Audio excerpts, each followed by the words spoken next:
नमस्कार, मैं एडवोकेट रोशनी फिर से एक नए टॉपिक के साथ आज अपन वीडियो की शुरुआत करते हैं। आज का अपना टॉपिक बहुत ही खास होने वाला है, तो वीडियो को पूरा देखना है, स्किप नहीं करना है। आज का अपना टॉपिक ये है कि शादीशुदा महिलाओं के ऊपर हो रहे अत्याचार के बारे में आज ये वीडियो बनाया गया है कि कितनी महिलाओं के ऊपर इतने अत्याचार हो रहे हैं, लेकिन उनके प्रति कानून बनाए गए हैं, उनके अधिकार हैं, उनके राइट्स हैं।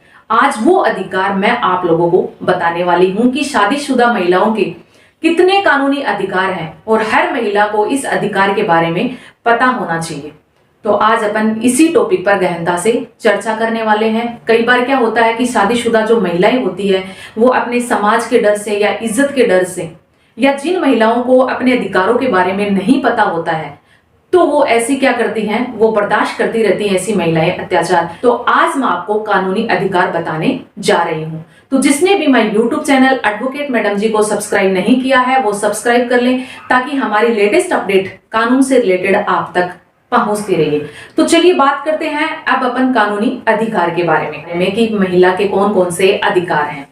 किसी भी महिला के साथ उसके ससुराल वाले कोई क्रूरटी करता है, उस पति के कोई भी रिश्तेदार या नातेदार उसे शारीरिक या मानसिक तौर पे यातनाएं देते हैं, उसे टॉर्चर करते हैं, उसके ऊपर अत्याचार करते हैं, तो वह महिला आईपीसी के सेक्शन 498 ए के तहत मुकदमा दर्ज करवा सकती है। पुलिस थाने जाकर के वह एफआईआर दर्ज करवा सकती है। मान लो अगर उसकी पुलिस वाले नहीं सुनते हैं तो वह महिला कोर्ट में परिवाद भी दर्ज करवा सकती है। आईपीसी के सेक्शन 498 ए के अंतर्गत अगर कोई मुकदमा दर्ज करवाया जाता है तो उसमें 3 साल तक की सजा या जुर्माना दोनों हो सकते हैं। अब अपन बात करते हैं अगले कानूनी अधिकार के बारे में।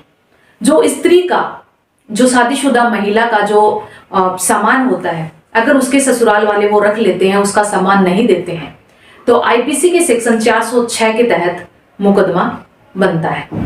तो अगर कोई भी ऐसे किसी भी महिला के साथ ऐसा करते हैं, अगर उसके ससुराल वाले उसका सामान नहीं देते हैं, उसका जो स्त्री धन होता है, तो अगर वह नहीं देते हैं तो वह 406 आईपीसी के तहत मुकदमा दर्ज करवा सकती है।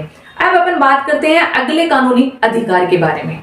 अगर किसी भी महिला के साथ उसके ससुराल वाले मारपीट करते हैं, उसे साधारण किसी प्रकार की कोई चोट पहुंचाते हैं, तो वह आईपीसी के सेक्शन 323 के तहत मुकदमा दर्ज करवा सकती है। अब मान लो ये तो हो गई साधारण चोट, 323 आईपीसी का अपराध बन गया। अब अपन बात करते हैं अगले कानूनी अधिकार के बारे में।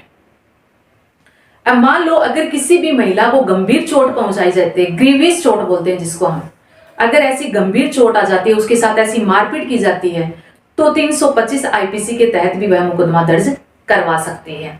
अब मान लो अगर किसी भी महिला के साथ जानलेवा हमला किया जाता है जिससे उसकी जान भी जा सकती है, तो वह आईपीसी के सेक्शन 307 के तहत अटेम्प्ट टू मर्डर का भी मुकदमा दर्ज करवा सकती है। अब अपन बात करते हैं अगले कानूनी अधिकार के बारे में। मान लो वह महिला अपने ससुराल में रह रही है, लेकिन उसके ससुराल वाले उसे टॉर्चर कर रहे हैं, तंग परेशान कर रहे हैं, दहेज के लिए मारपीट कर रहे हैं, दहेज की डिमांड कर रहे हैं।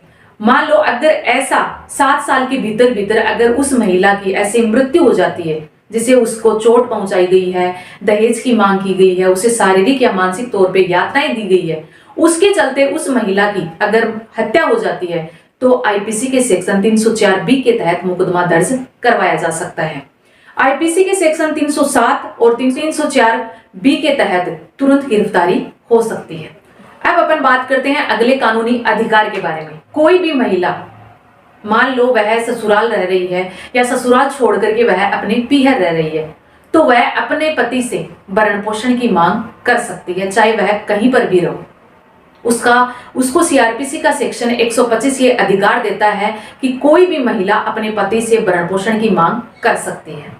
अब आप इनके अलावा भी दहेज प्रतिषेध अधिनियम 1961 की धारा 12 और 13 के तहत भी कानूनी कार्रवाई कर सकते हैं, और आप डोमेस्टिक वायलेंस का भी मुकदमा दर्ज करवा सकते हैं अपने ससुराल वालों के खिलाफ। तो इसके अलावा मैं आपको ये बता देना चाह रही हूँ, अगला आपका जो कानूनी अधिकार है वो ये है, अगर कोई महिला ये सब मुकदमे दर्ज करवाती है लेकिन उसके पास इतनी फीस नहीं है या आने जाने का खर्चा नहीं है, कोर्ट में आने जाने का कोई खर्चा भी नहीं है उसके पास पर्याप्त साधन भी नहीं है, तो हिंदू मैरिज एक्ट 1955 की धारा 24 ये कहती है कि अगर कोई भी महिला अगर ऐसे मुकदमे करती है और उसके पास खर्चा नहीं है, वकील की फीस नहीं है, तो वह अपने पति से वह भरण पोषण की मांग कर सकती है, उससे खर्चा ले सकती है। यह आपका कानूनी अधिकार है। वाद लंबित रहने के दौरान आप यह खर्चा कभी भी ले सकती हैं। उम्मीद करती हूं आपको मेरा वीडियो पसंद आया होगा। लाइक, शेयर और सब्सक्राइब करना ना भूलें। मैं एडवोकेट रोशनी। जय हिंद, जय भारत।